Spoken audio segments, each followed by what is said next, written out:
আসসালামু আলাইকুম। এখন দেখবেন সংবাদ শিরোনাম। মহাষষ্ঠীতে দুর্গাপূজার আনুষ্ঠানিকতা শুরু। আনন্দময়ের আগমনে ভক্তদের উচ্ছ্বাস। পুরাণ মতে 10 হাতে সজ্জিত অস্ত্রে অপশক্তির বিনাশ করেছিলেন দেবী।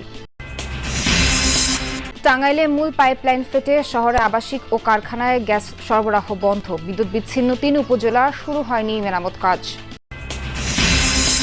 মেহেরপুরের গাংনীতে অ্যানথ্রাক্স আতঙ্ক। 8 মাসে 450 রোগী শনাক্ত। অসুস্থ পশু জবাই ও বিক্রি ঠেকাতে নেই পদক্ষেপ। রাজশাহী সহ উত্তরের 3 জেলায় তৃতীয় দিনের মতো দূরপাল্লার বাস চলাচল বন্ধ। শেরপুরে বেহাল সড়কে ভোগান্তিতে 7 গ্রামের মানুষ। কাঞ্চনজঙ্ঘার অপরূপ সৌন্দর্য অবগাহনে পঞ্চগড়ে পর্যটকদের ভিড়। সুযোগ সুবিধা নিশ্চিতের আশ্বাস প্রশাসনের। আসসালামু আলাইকুম।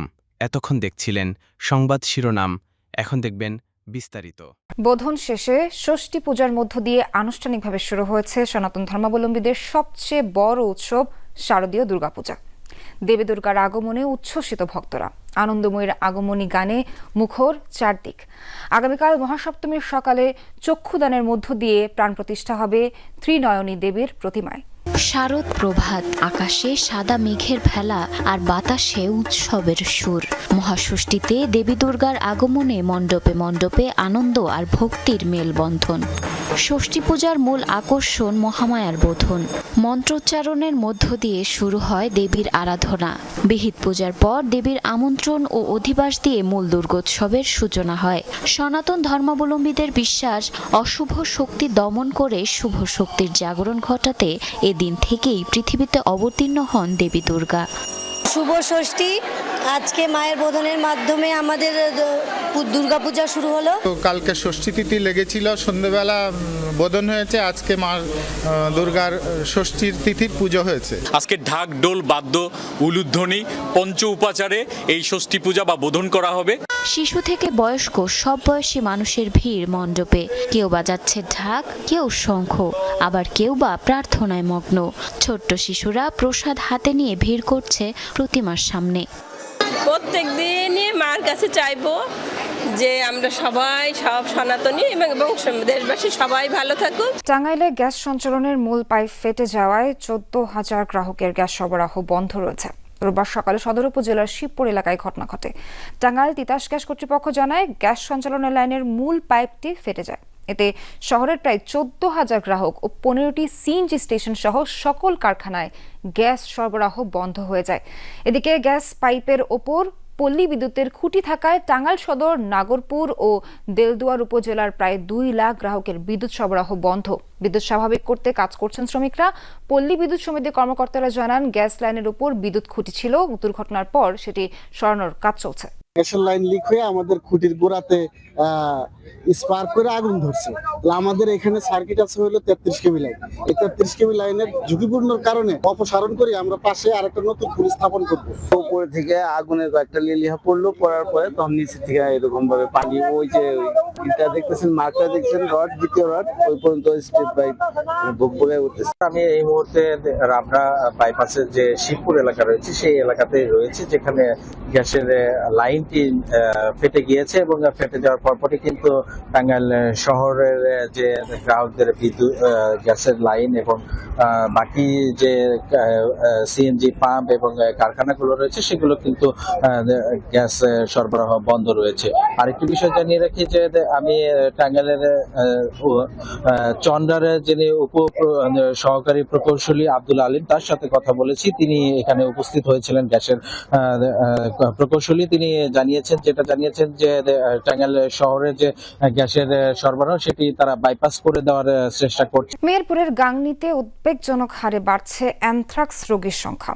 গেল 8 মাসে শনাক্ত হয়েছে প্রায় 450 রোগী। স্থানীয়দের অভিযোগ, অসুস্থ পশুকে নিয়ে সংশ্লিষ্টদের নেই কার্যকরী পদক্ষেপ আর ভ্যাকসিন কার্যক্রম সঠিকভাবে পরিচালনা না করার পেছনে জনবল সংকটকে দায়ী করছেন উপজেলা প্রাণী সম্পদ কর্মকর্তা।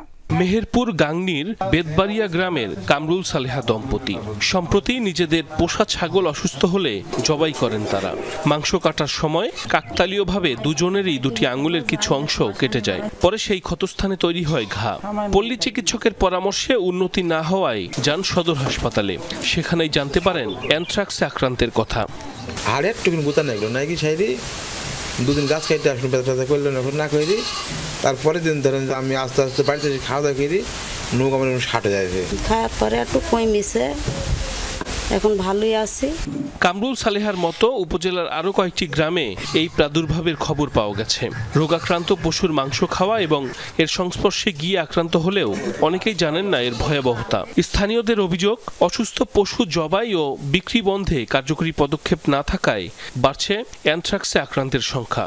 যখন 1 লাখ 1.5 লাখ টাকা দামের গরু তখন তো আর ফেলে দেওয়া যায় না, তখন তো হয়েছে জবাই করে দেয়। গোশত যদি খাওয়া যায় তখন অনেকজন অসুস্থ হয়ে যায়। ডাক্তাররা গ্রামে আসবে, সেই বিষয়ে কথা বলবে, জানবে, খোঁজ খবর নেবে, কিন্তু এগুলো কেউ করে না। আবার ওষুধ কিনতে গেলে ওষুধের প্রচুর দাম। বাস মালিকদের ধর্মঘটে তৃতীয় দিনের মতো আজও বন্ধ রয়েছে রাজশাহী, নাটোর ও চাঁপাইনবাবগঞ্জ থেকে ঢাকাগামী বাসের চলাচল।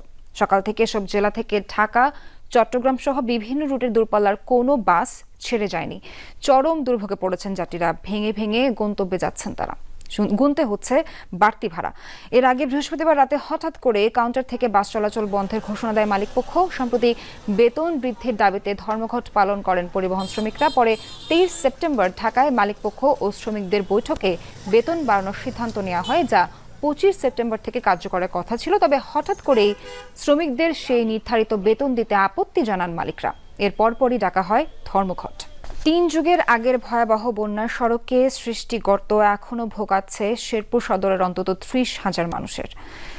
সড়কের মাঝে বিশাল সে গর্ত এখন রূপ নিয়েছে স্থায়ী জলাবদ্ধতায়। এই দীর্ঘদিনেও এই অংশে স্থায়ী সংস্কার বা ব্রিজ নির্মাণ করা হয়নি। ফলাফল জনদুর্ভোগ চরমে। এভাবেই হাঁটু কোমর সমান পানি মারিয়ে চলাচল করতে হয় অন্তত 7 গ্রামের মানুষকে। অথচ এটি কোনো ডোবা বা জলাশয় নয়। 3 যুগ আগে 88-র ভয়াবহ বন্যায় শেরপুর সদরের টাকিমারি ও ভাগলগড় গ্রামের মাঝামাঝি সংযোগ সড়কে সৃষ্টি হওয়া বিশাল গর্ত এখনও ভোগাচ্ছে হরিণধরা, জঙ্গলদি সহ এই কয়েক গ্রামের অন্তত 30,000 মানুষকে। 7 কিলোমিটার সড়ক, পায়ে হাঁটা ছাড়া কোনো গতি নেই, যানবাহন চলাচলের কোনো ব্যবস্থা নেই। অথচ চরাঞ্চলে যাতায়াতের জন্য অত্যন্ত গুরুত্বপূর্ণ সড়কের অংশ। অবস্থান সিকিম আর নেপাল সীমান্তে। খুব ভালোভাবে দেখতে অনেকে যান দার্জিলিং। বোঝার বাকি নেই বলছি কাঞ্চনজঙ্ঘার কথা। তবে সে কাঞ্চনজঙ্ঘা দেখা যায় পঞ্চগড়ের তেঁতুলিয়া থেকেও। এবারও আবহাওয়া ভালো থাকায় তা স্পষ্ট দেখা যাচ্ছে। প্রভাত সূর্যের আবির রং মেখে হয়েছ রক্তিম রঙে রাঙা। তুমি লাস্যময়ী, মায়াময়ী, পর্বত নন্দিনী কাঞ্চনজঙ্ঘা। যখন ভোরের আলো চুইয়ে পড়ে ধানের ডগায়, তখন পুরো পৃথিবী নিঃশব্দ হয়ে শোনে পাহাড়ের গল্প।